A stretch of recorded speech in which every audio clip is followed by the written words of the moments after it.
તો હવે સમાચારોમાં આગળ વાત કરીએ આપણે રાજકોટની. તો રાજકોટ જિલ્લાના જસદણની તાલુકા ખાતે આવેલા આલ્ફા કોચિંગ ક્લાસમાં ડમી એડમિશનના વિવાદે હવે વધુ ગંભીર વળાંક લીધો છે. ત્યારે સમગ્ર વિવાદને લઈ સમગ્ર શિક્ષણ જગતમાં ભારે ચર્ચાઓ ઉઠી રહી છે. તો બીજી બાજુ શિક્ષાને વ્યાપાર સમજી પોતાના ખિસ્સો ભરતા પ્રાઇવેટ ટ્યુશન અને કોચિંગ ક્લાસીસના સંચાલકોમાં પણ ફફડાટ જોવા મળી રહ્યો છે. ત્યારે સમગ્ર મામલે જિલ્લા શિક્ષણાધિકારી દીક્ષિત પટેલ દ્વારા જસદણની આલ્ફા નવોદય સ્કૂલ અંગે ચાલતા વિવાદમાં જણાવ્યું કે કોચિંગ ક્લાસને કોઈપણ પ્રકારની શૈક્ષણિક માન્યતા આપવામાં આવતી નથી અને હાલ સમગ્ર કેસમાં પોલીસ તપાસ ચાલી રહી છે. તપાસ દરમિયાન 31 અલગ અલગ શાળાઓમાં કુલ 697 વિદ્યાર્થીઓના નામ નોંધાયેલા હોવાનું સામે આવ્યું છે. જ્યારે રાજકોટ જિલ્લામાં પણ 47 વિદ્યાર્થીઓ સંકળાયેલા હોવાનું જાણવા મળ્યું છે.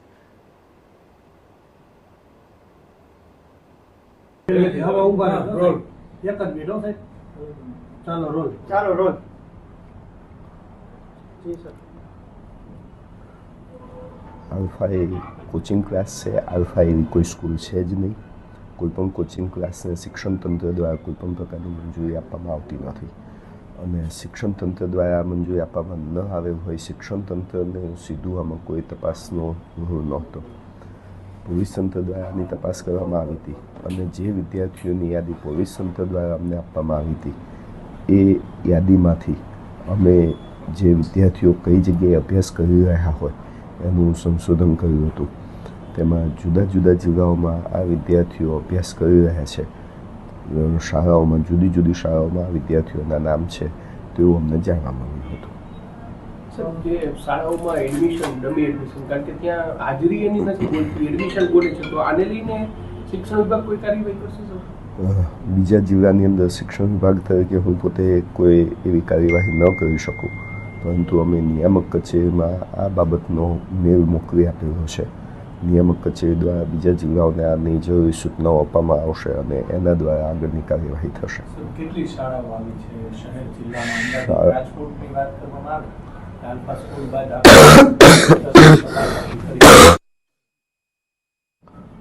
રાજકોટ જિલ્લામાં સ્કૂલોના નામ આવ્યા છે. એ સાથે સાથે બીજા જિલ્લાઓની પણ સ્કૂલોના નામ આવેલા છે.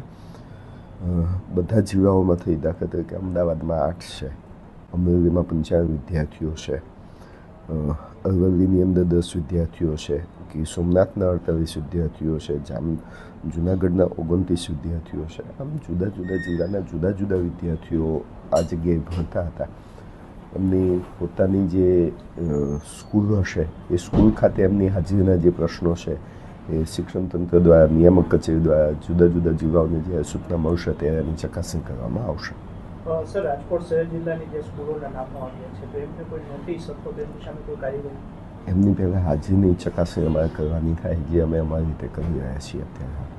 સર, આપું કઈ રીતે ચાલતું કઈ રીતે જે એડમિશન ક્લાસ બીજું કરે એવું હોય છે કઈ રીતે ચાલતું તપાસ? એ હજી તપાસનો વિષય છે. તપાસમાં શું બહાર આવે છે એના આધારે નક્કી થઈ શકશે. અત્યારે સાહેબ સંકુલ ચાલુ છે કે બંધ છે? કોઈ ખ્યાલ નથી અત્યારે હાલ અમને, કારણ કે આ સંકુલ જે છે એ અમારા અંડરનું અમારા નિયંત્રણ હેઠળનું સંકુલ છે જ નહીં. સંકુલ બંધ કરવા માટે કોઈ આદેશ? અમારા નિયંત્રણ હેઠળનું સંકુલ જ નથી. આ હું કેવા આધારે આદેશ કરી શકું? સર, આ જેમાં કેટલીક ગ્રાન્ટેડ અને કેટલીક સરકારી શાળાના વિદ્યાર્થીઓના નામ આવ્યા છે, તો આ શાળાઓની સામે કોઈ પગલાં લઈ શકાય છે કે એમની વિદ્યાર્થીઓની હાજરી સંદર્ભમાં શાળાઓ સામે જે પગલાં લેવાના થતા હશે એ શિક્ષણ તંત્રની સૂચનાઓ જે પ્રકારનો હશે એના આધારે અમે લઈશું.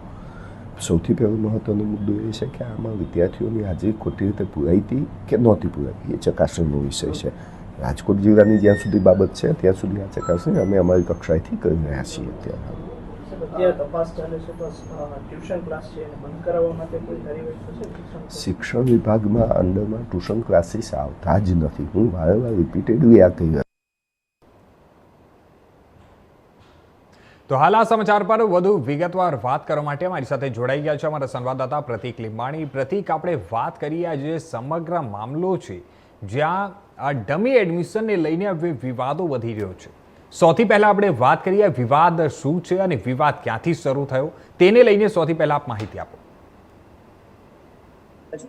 જે રીતે વાત કરવામાં આવે તો થોડા દિવસ પહેલા જે રાજકોટના જે કહેવાય કે સીઆરપી જેવા સમાચાર સામે આવ્યા છે તે બાદ ઇન્જિનિયર દ્વારા જે તેના વિદ્યાર્થીના વાલી સાથે વાત કરતા જણાવ્યું હતું કે તેમની જે 10 વર્ષની ડિગ્રી છે તે જે કહેવાય રાજકોટ જિલ્લાના જસદણ તાલુકામાં આવેલ જે કહેવાય આ જવાહર નવોદય જવાહર નવોદય સ્કૂલ છે તે આર્મીની ટ્રેનિંગ સ્કૂલ છે તેમાં સૈનિક સ્કૂલમાં તે અભ્યાસ કરી રહી હતી. પણ ક્યાંક ને ક્યાંક છે બાળકીને કહેવાય કે જે અસમડા જેવી જે બીમારી આવતા તેને 10 દિવસ સુધી હોસ્પિટલ ખસેડવાની જગ્યાએ સ્કૂલ પ્રશાસન દ્વારા આ પ્રાથમિક સુવિધા અપાવીને સંતોષ માની લેવામાં આવ્યો હતો અને 10 દિવસના અંતે જ્યારે 10 વર્ષની માસૂમ બાળકીને જ્યારે ગંભીર બીમારીએ જ્યારે ચપડી લીધી ત્યારે બાળકીનું કંકમાટી પડ્યું, મોત નીપજ્યું હતું. તે બાદ સ્કૂલ પ્રશાસન દ્વારા જે કહેવાય બાળકીના પિતાને એવો ફોન કરવામાં આવ્યો હતો કે તમારી દીકરીને કહેવાય ગંભીર બીમારી થઈ છે અને તેને બહુ તબિયત ખરાબ છે, તમે રાજકોટ આવી જાઓ.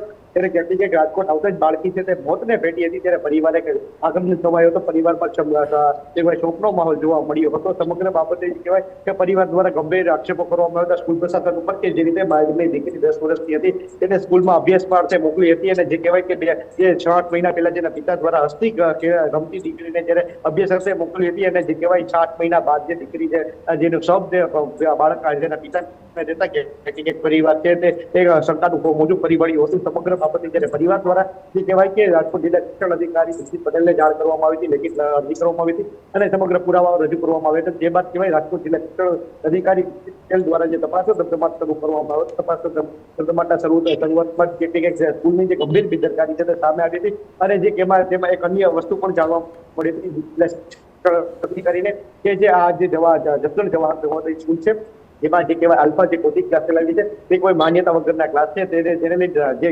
સમગ્ર માહિતી જ્યારે દીક્ષિત પટેલ જિલ્લા શિક્ષણ અધિકારીના સામે આવતા તેમના દ્વારા તપાસ શરૂ કરવામાં આવી હતી. 31 થી કહેવાય આ જે કહેવાય સ્કૂલ છે તેમાં જે તપાસનું ધમધમાટ છે તે પોલીસ દ્વારા શરૂ કરવામાં આવ્યો હતો. મહત્વની વાત છે કે 31 અલગ અલગ શાળાઓમાં 697 વિદ્યાર્થીઓ નામ થયેલો સામે આવ્યું હતું. 47 જેમાં રાજકોટ જિલ્લાના 47 વિદ્યાર્થીઓ પણ સામે આવ્યું છે. ત્યારે સમગ્ર મામલે હાલ અત્યારે પોલીસ દ્વારા કહેવાય કે તપાસ શરૂ છે. ત્યારે જિલ્લા શિક્ષણ અધિકારી દીક્ષિત પટેલ દ્વારા જણાવવામાં આવ્યું છે કે આ બાબતે અત્યારે તપાસ ચાલુ છે અને જે કહેવાય આ જે કોચિંગ ક્લાસ છે તેને કોઈ સરકારી માન્યતાઓ આવતી નથી. પણ જે આલ્ફા જે જવાહર નવોદયમાં જે અભ્યાસ કોચિંગ ક્લાસ કરાવી હતી, કોના નેજા હેઠળ કરાવી હતી, ત્યાં તેના કોની મિલી ભગત કરાવી હતી, હાલ તપાસનો વિષય છે. ત્યારે મહત્વની બાબત એ પણ છે કિશોર કે જે આ આલ્ફા જે આ કોચિંગ ક્લાસ છે તે કેટલા સમયથી ધમધમી રહ્યું છે, આ ડિગ્રી છે કે નથી અને જે આ બાબતે તપાસ પણ શરૂ કરવામાં આવી છે. અને જે કહેવાય કે ડમી વિદ્યાર્થીઓને બેસાડીને જે કાવતરું રચવામાં આવતું છે સમગ્ર હાલ અત્યારે રાજકોટ જિલ્લા શિક્ષણ અધિકારી દ્વારા પર્દાફાશ કરવામાં આવ્યો છે.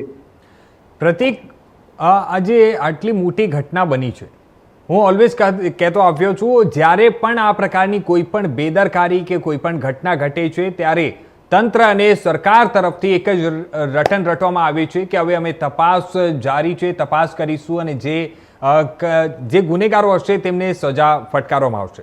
પરંતુ આટલે મોટા પ્રમાણમાં અને આજે હિસાબે આપ જણાવી રહ્યા છો કે જેની કોઈ પરવાનગી જ ન હતી, પરવાનગી વગર આ હિસાબે ટ્યુશન ક્લાસીસ ચાલી રહ્યું છે. શું અત્યાર સુધી તંત્રના કોઈ પણ અધિકારીને ખબર ન હતી કે આટલા મોટા પ્રમાણમાં અને ત્યાં આટલી મોટી ક્લાસીસ ચાલી રહી છે? આ તો શક્ય જ ન હોય ને કે ત્યાંના જે શિક્ષણ અધિકારી છે તે લોકોને આ વસ્તુની જાણ જ ના હોય. જે રીતે વાત કરવામાં આવે, તમે જે રીતે વાત કરી છે કે જે સમગ્ર ઘટના જે બની પછી બધું સામે આવ્યું છે ત્યારે મહત્વની વાત છે કે કાં તો એવી સ્થિતિ સર્જાય છે કે ચોરનો ભાઈ જે ઘંટી ચોર હોય છે ત્યારે એક ચોર બીજા ચોરનું જેમ નામ ના આપે તેવી રીતે ક્યાંક આજે આ શિક્ષણ માફિયાઓ અને સરકાર છે તે શિક્ષણ વિભાગ છે તે મિલી ભગતથી સમગ્ર કૌભાંડ છે તે આચરી રહ્યું છે. ગરીબ લોકોના કિસ્સા ખાલી કરી રહ્યું છે. આ જે પોતાના જે કોઈ ગરીબ માણસો હોય છે, કોઈ લોકો હોય છે તે તેના વહાલ સોયા તેના દીકરા દીકરીને સારું એજ્યુકેશન મળે, સારું ભણતર મળે, તેમના પુત્ર સંતાનો છે તે સારી ઊંચાઈઓનો શિખર સર કરે ત્યારે એવા આશયથી તેઓને ક્યાંક કોચિંગ ક્લાસ હોય છે, જે સ્કૂલો હોય છે, નામાંકિત સ્કૂલો છે ત્યાં મોકલતા હોય છે.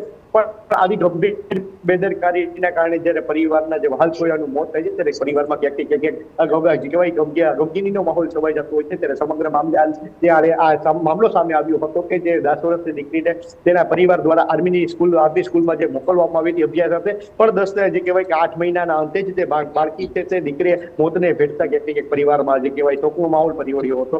સમગ્ર મામલે જ્યારે પરિવાર દ્વારા તપાસ કરવામાં આવી, અધિકારીને જાણ કરવામાં આવી ત્યારે અધિકારીને આ જે જવાહર નવોદયમાં જે આલ્ફા કોચિંગ ક્લાસીસ છે તે ડમી છે અને તે ડમી રીતે ચાલી રહ્યું છે, કોઈ માન્યતા વગર ચાલી રહ્યું છે એવું સામે આવ્યું હતું. તો આટલા વર્ષોથી જે આ જસદણ જવાહર નવોદયમાં જે ક્લાસ ચાલુ છે તે કોના નેજા હેઠળ ચાલતું હતું તે સૌથી મોટો સવાલ છે. ક્યાં અધિકારી ક્યાં નેતાઓના મિલીભગતથી આ ચાલતું હતું તે સૌથી મોટો સવાલ છે. કારણ કે મસ્ત જે કોચિંગ ક્લાસના સંચાલકો હોય છે, જે પ્રાઇવેટ ટ્યુશન સંચાલકો હોય છે, તે મસ્ત મોટા પૈસા લઈને વિદ્યાર્થીઓને ભણાવતા હોય છે, મોટી પોકળ દાવાઓ વાતો કરતા હોય છે કે તમારા વિદ્યાર્થીને 100માંથી 99.99 PR આવશે, 99.99% આવશે. ત્યારે આવું સમગ્ર બાબતે જ્યારે મામલો સામે આવતો હોય છે ત્યારે જે આવા અધિકારીઓ જે હોય છે તે તપાસના નામે ખાલી કહેવામાં આવે છે કે તપાસ કરીશું, પણ ચોરનો ભાઈ ઘંટી ચોર હોય તે જ રીતે તપાસના નામે ફાઇલો બનાવીને અભેરાય ચડાવી દેવામાં આવે છે. જી પ્રતિક, આપણે વાત કરીએ તો જે હિસાબે અત્યાર સુધી જે રોડ રસ્તાના કામમાં ભ્રષ્ટાચાર થતા હતા એ એકવાર માટે ચલવી લીધું લોકોએ. બીજી તરફ આપણે વાત કરીએ, બીજા પણ ઘણા બધા ભ્રષ્ટાચાર થઈ રહ્યા છે, લોકો તે પણ ચલવી રહ્યા છે.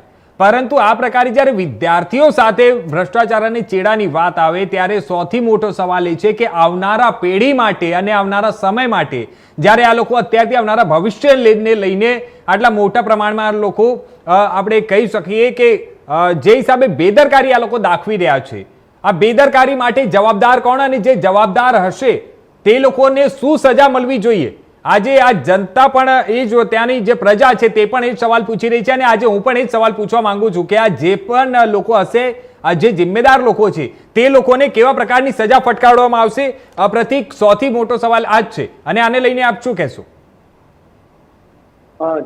જે રીતે વાત કરવામાં આવે તો પહેલાના જમાના પહેલાના સમયમાં જે શિક્ષા આપવામાં આવતી, શિક્ષા એક જ્ઞાન તરીકે આપવામાં આવતી, ગુરુકુળમાં જે વિદ્યાર્થીઓને શિક્ષા આપવામાં આવતી ફ્રી ઓફ શિક્ષામાં આપવામાં આવતી અને વિદ્યાર્થીઓ છે ત્યાં શિક્ષાની કહેવાય કે પાઠશાળામાં અભ્યાસ કરીને વિદ્વાનો બનતા. પણ હવે જે ક્યાંક કહેવાય શિક્ષણ માફિયાઓ છે તે બેફામ બન્યા છે.